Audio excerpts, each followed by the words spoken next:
Hello friends, एक बार फिर से आप सभी का स्वागत है अपने यूट्यूब चैनल एग्जाम वाला में।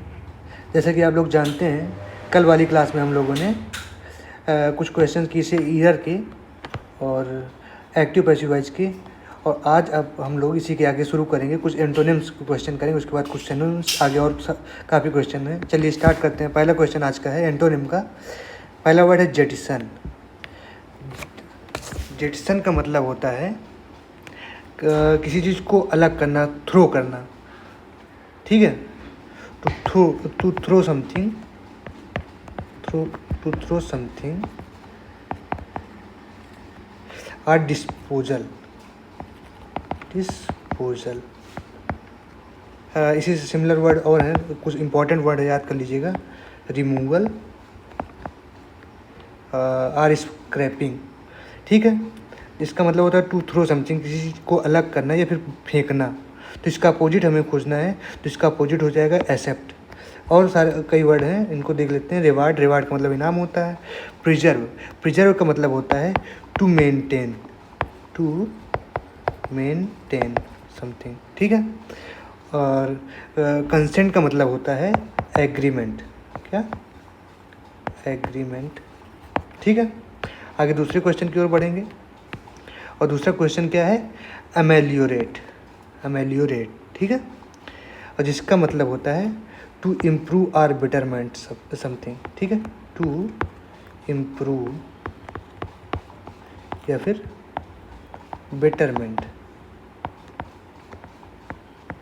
मतलब किसी चीज़ को और अच्छा करना, अच्छा बनाना ना। तो इसका सही ऑप्शन क्या हो जाएगा? एक मिनट, हम लोग को अपोजिट करना है ना, तो इसका अपोजिट क्या हो जाएगा?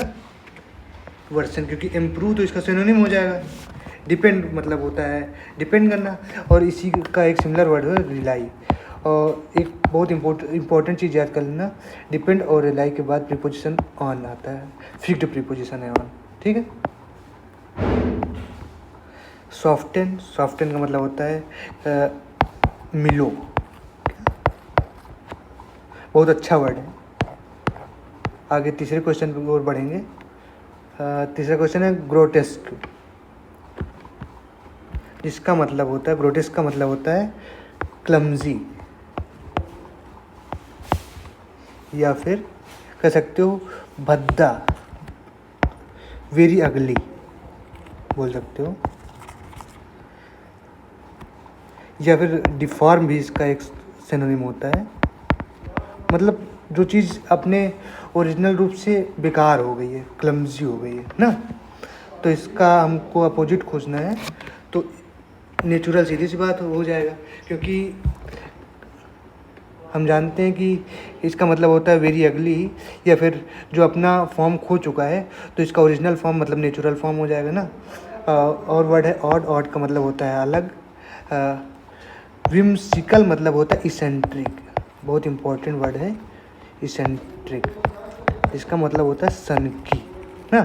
और चौथा वर्ड है सिंफुल, सिंफुल का मतलब जानते होगे पापी होता है ना। चलो आगे बढ़ेंगे, चौथे क्वेश्चन की ओर आएंगे। चौथा वर्ड अपना है डेवियस। डेवियस का मतलब होता है क्लेवर टाइप का व्यक्ति, जो अपनी बातों को, अपने काम को घुमा फिरा के किसी से करवा ले ना, तो उसको बोलते हैं क्लेवर। इसके सिनोनिम होते हैं अनइथिकल बोल सकते हो एक हिसाब से, या फिर डिसाइडफुल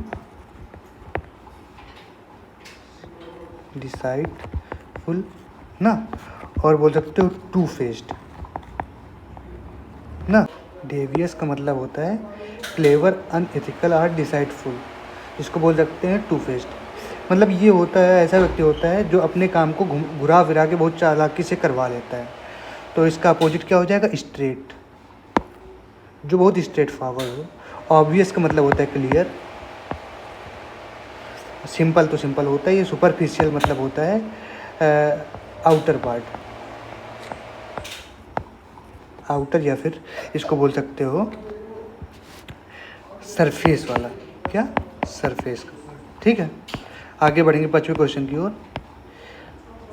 पांचवा क्वेश्चन है इवेंसेंट। इवेंसेंट का मतलब होता है जो चीज़ क्षणिक हो। क्या? क्षणिक कोई चीज़, मतलब इस होता है कि ऐसी चीज़ जो बहुत जल्दी डिस्ट्रॉय हो जाती है, मतलब जिसकी एग्जिस्टेंस बहुत देर तक नहीं टिक रहती ना, तो सून पासिंग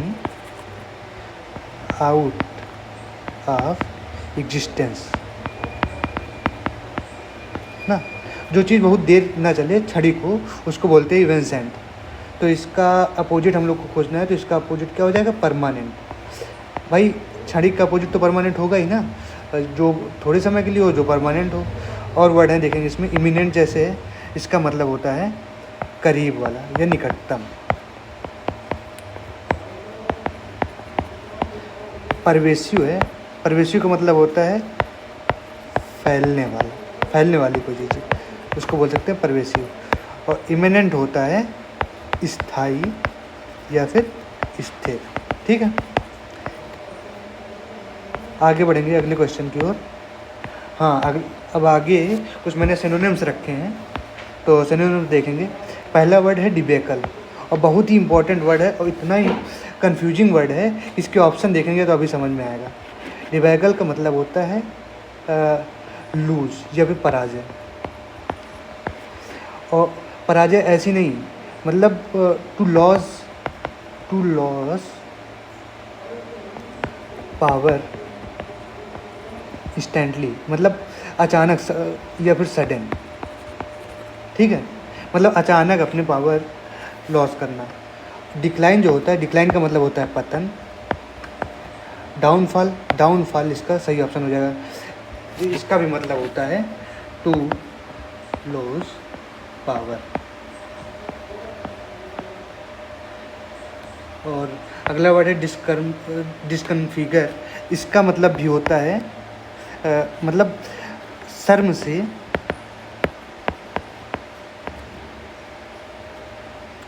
झुक जाना, किसी के सामने शर्म से झुकना, इसको बोलते हैं डिस्कन्फिगर। और चौथा ऑप्शन है डिजनरेशन। डिजनरेशन का मतलब होता है, देखेंगे डिजनरेशन का मतलब प्रोसेस ऑफ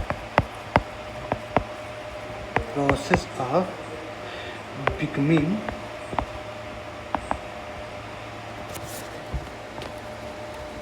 डिजनरेट,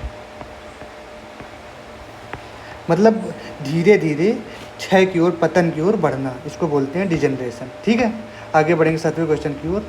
7वां क्वेश्चन अपना है ऑस्ट्रेसाइज, जिसका मतलब होता है बहिष्कार करना, बहिष्कृत या बहिष्कार करना, किसी चीज़ का बहिष्कार करना। ठीक है, इसके सिनोनिम कुछ देखेंगे तो इम्पोर्टेंट वर्ड है, इसको बोल सकते हैं एक हिसाब से ब्लैक लिस्ट कर देना, है ना। जैसे अपना पड़ोसी पाकिस्तान ब्लैक लिस्ट है, इसका सिमिलर वर्ड हमको ढूंढना है, इसका सिमिलर वर्ड हो जाएगा बैनिश। इसका भी मतलब होता है समाज से बहिष्कृत होना, समाज से बहिष्कृत होना। ठीक है, अगला वर्ड है बिलिटिल। बिलिटिल का तो मतलब होता है शॉर्टन, मतलब छोटा करना किसी चीज़ को। और तीसरा वर्ड है बिग्यूल। बिग्यूल का मतलब होता है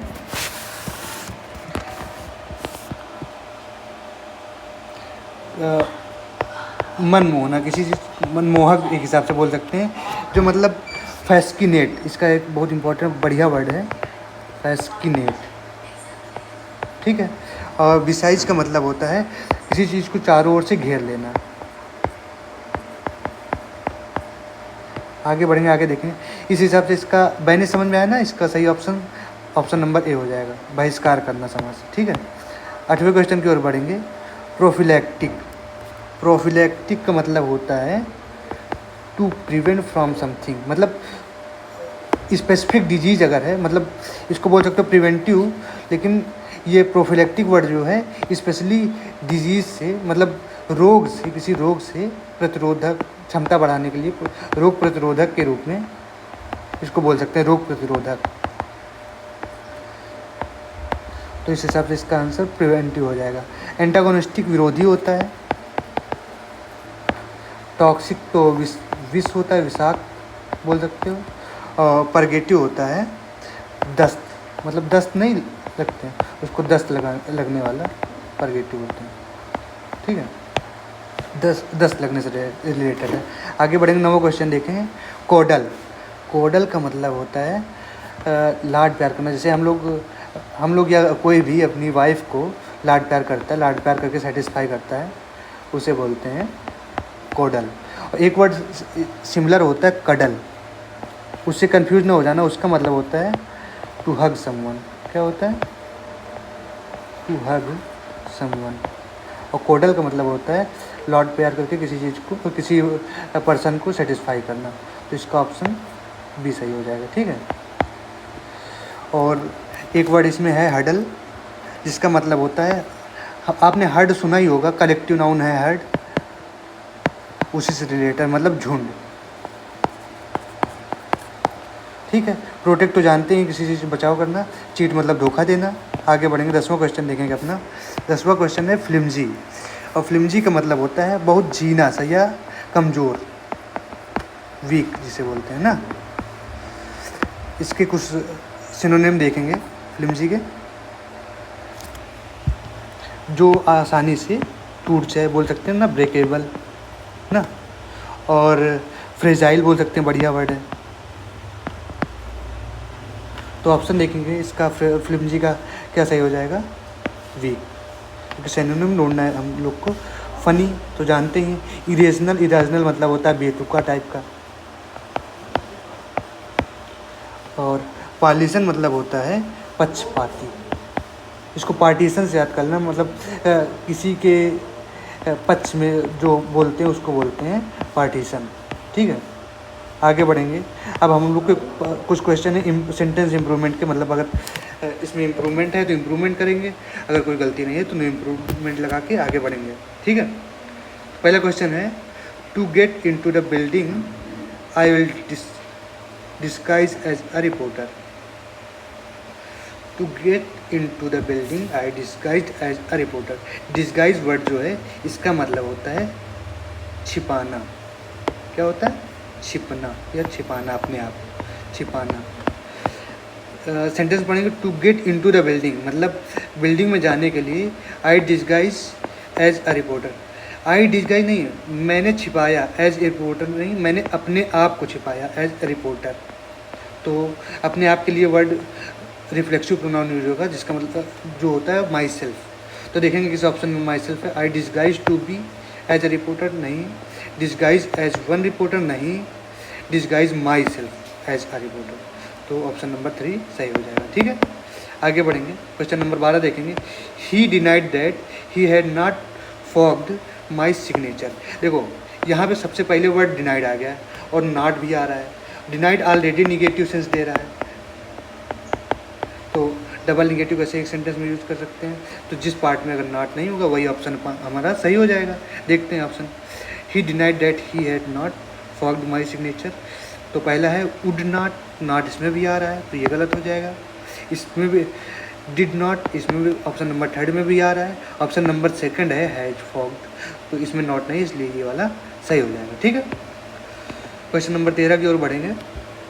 if I had played well I would have won the match. देखो ये बहुत इंपॉर्टेंट रूल है, कंडीशनल का है। कंडीशनल सेंटेंस है। इसमें होता है कि अगर जिस पार्ट में कंडीशनल, जैसे इफ़ लगा है, इफ़ कंडीशनल है, इफ़ के हिसाब से जिस पार्ट में कंडीशनल है उसमें हैड आएगा तो आगे वाले में वुड हैव आएगा, या फिर आगे वाले में वुड हैव है उसके हिसाब से आगे हैड लगाएंगे। अगर यहाँ पे विल होता तो यहाँ पे प्रेजेंट इंडेफिनिट के हिसाब से, प्रेजेंट इंडेफिनिट के हिसाब से अगर विल होता तो विल में प्रेजेंट इंडेफिनिट के हिसाब से। देखो पास्ट है, ये भी पास्ट है तो पास्ट फॉलो पास्ट, ये तो सही हो जाएगा। लेकिन सिमिलर सेंटेंस होता है, जैसे if she will came, if she will come I will go. एक दूसरा रूल है इसी कंडीशनल का ही, सेम होता है, ये पास्ट का है वैसे सिमिलर प्रेजेंट में आता है। तो यदि वो आएगी तो मैं जाऊंगा, इसका सेंस ये निकल रहा है। लेकिन ये नहीं होता, क्या होता है इफ़ सी कम्स, इफ़ सी कम की जगह इफ़ सी सिंगुलर है उस हिसाब से वर्ब कम्स लग जाएगी, विल नहीं होगा। प्रेजेंट इंडेफिनिट में बन जाएगा, ठीक है। उसी तरह had followed by would have, अगर हैड बीन होता तो वुड हैव बीन हो जाता, अगर विल है तो फिर विल हट जाएगा, वो सिंपल प्रेजेंट इंडेफिनिट में बन जाएगा, ठीक है। तो देखेंगे इसमें कौन सा ऑप्शन सही होगा। इफ़ आई प्लेड विल, देखो सेंटेंस तो सही दिख रहा है क्योंकि हैड वुड हैव, तो इस हिसाब से नो इम्प्रूवमेंट हो जाएगा ना। आगे बढ़ेंगे क्वेश्चन नंबर 14 की ओर। Since the record are missing the possibility of paying more than one compensation for the same piece of land can not be ruled aside. सबसे पहले तो ये देखेंगे कि रूल्ड असाइड कोई फ्रेजल वर्ब नहीं होती। वर्ब क्या होती है, सेट असाइड। क्या होती है, सेट असाइड, ठीक है। सेट असाइड होती है, लेकिन इसका पहले एक बार अर्थ निकाल के देखते हैं। Since the record are missing, चूँकि रिकॉर्ड मिसिंग है, the possibility of paying more than one compensation for the same piece of land can not be ruled aside. इसका सेंस दे रहा है कि मतलब कंपनसेशन रिकॉर्ड मिसिंग है, इसलिए एक से ज़्यादा बार कंपनसेशन नहीं मिल सकता, मतलब निगेटिव सेंस दे रहा है। तो उस हिसाब से रूल आउट फ्रेजल वर्ब होती है, जिसका मतलब होता है टू प्रिवेंट समथिंग, किसी चीज़ को मना करना, प्रिवेंट फ्रॉम समथिंग। और रूल आउट यहाँ पे है, तो उस हिसाब से रूल आउट सही हो जाएगा। आगे देखेंगे दूसरा, रूल ऑफ का मतलब क्या होता है। रूल नोट कर लेना, ये सब फ्रेजल वर्ब बहुत इंपॉर्टेंट है, कन्फ्यूजन भी बहुत कन्फ्यूजन होता है इनमें। रूल ऑफ का मतलब क्या होता है, किसी चीज़ को खारिज करना है। और रूल अवे देख लेंगे, रूल अवे भी है इसमें। तो रूल अवे का मतलब होता है किसी चीज़ को मना करना। तो इस हिसाब से इसका ऑप्शन रूल आउट हो जाएगा, ऑप्शन नंबर 1 हो जाएगा, ठीक है। आगे बढ़ेंगे 15वें क्वेश्चन की ओर। अ कैरलेस सिस्टम जनरेटेड नथिंग बट अ मिसनथ्रॉपी। देखो इसमें कुछ वर्ड हैं, वो उनको याद कर लेना। मिसनथ्रॉप जैसे है, इसका मतलब होता है टू हेट फ्रॉम मैनकाइंड। ये वन वर्ड भी पूछा जाता है, मिसनथ्रॉप, फिलैंथ्रॉप। फिलैंथ्रॉप मतलब टू लव फ्रॉम मैनकाइंड, और मिसनथ्रॉप मतलब टू हेट फ्रॉम मैनकाइंड, ठीक है। अब देखेंगे सेंटेंस में एरर क्या है। अ कैरलेस सिस्टम जनरेटेड, मतलब जनरेट का मतलब क्या होता है, उत्पन्न करना। क्या होता है, इधर लिखेंगे, इसका मतलब होता है उत्पन्न करना। तो इससे सिमिलर देखते हैं कौन है। डेवलप मतलब होता है टू इम्प्रूव समथिंग, या फिर विकसित करना किसी चीज़ को। तो ये तो मैच नहीं हो रहा है। इंड्यूस का मतलब होता है to motivate someone to do something. क्या, टू मोटिवेट, तो ये भी नहीं होगा। प्रोड्यूस का मतलब होता है किसी चीज़ को बनाना या किसी चीज़ को पैदा करना, हाँ, तो प्रोड्यूस सही हो जाएगा, ठीक है।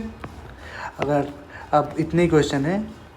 अब आप लोगों को अगर किसी क्वेश्चन में प्रॉब्लम होती है, किसी क्वेश्चन में कन्फ्यूजन होता है, तो आप कमेंट बॉक्स में लिख देंगे, हम आपको कल समझा देंगे, ठीक है। Thank you.